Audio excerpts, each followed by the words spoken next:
Now, Naomi had a relative on her husband's side, a man of standing from the clan of Elimelech, whose name was Boaz. And Ruth the Moabite said to Naomi, "Let me go to the fields and pick up the leftover grain behind anyone in whose eyes I find favour." Naomi said to her, "Go ahead, my daughter." So she went out, entered a field, and began to glean behind the harvesters. As it turned out, she was working in a field belonging to Boaz, who was from the clan of Elimelech. Just then Boaz arrived from Bethlehem and greeted the harvesters. "The Lord be with you." "The Lord bless you," they answered. Boaz asked the overseers of his harvesters, "Who does that young woman belong to?" The overseer replied, "She is the Moabite who came back from Moab with Naomi. She said, 'Please let me glean and gather among the sheaves behind the harvesters.' She came into the field and has remained here from morning till now, except for a short rest in the shelter." So Boaz said to Ruth, "My daughter, listen to me. Don't go and glean in another field, and don't go away from here. Stay here with the women who work for me. Watch the field where the men are harvesting and follow along after the women. I've told the men not to lay a hand on you, and whenever you are thirsty, go and get a drink from the water jars the men have filled." At this she bowed down with her face to the ground.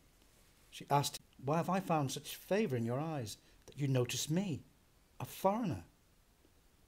Boaz replied, "I've been told all about what you have done for your mother-in-law since the death of your husband, how you left your father and mother and your homeland and came to live with a people you did not know before.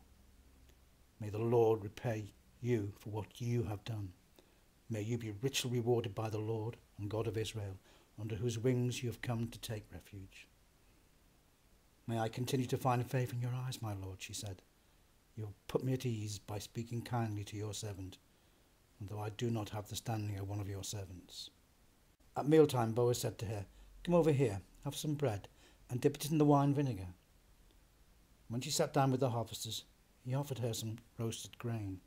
She ate all she wanted and had some left over. As she got up to glean, Boaz gave orders to his men. "Let her gather amongst the sheaves and don't reprimand her. Even pull out some stalks for her from the bundles and leave them for her to pick up. Don't rebuke her." So Ruth gleaned in the field until evening. Then she threshed the barley she had gathered, and it amounted to about an ephah. She carried it back to town, and her mother-in-law saw how much she had gathered. Ruth also brought out and gave her what she had left over after she had eaten enough.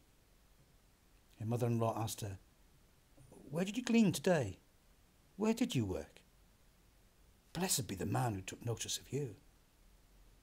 When Ruth told her mother-in-law about the one at whose place she had been working, "The name of the man I worked with today is Boaz," she said. "The Lord bless him," Naomi said to her daughter-in-law. "He has not stopped showing his kindness to the living and the dead." And she added, "That man is our close relative. He is one of our guardian redeemers." Then Ruth the Moabite said, "He even said to me, 'Stay with my workers until they finish harvesting all my grain.'"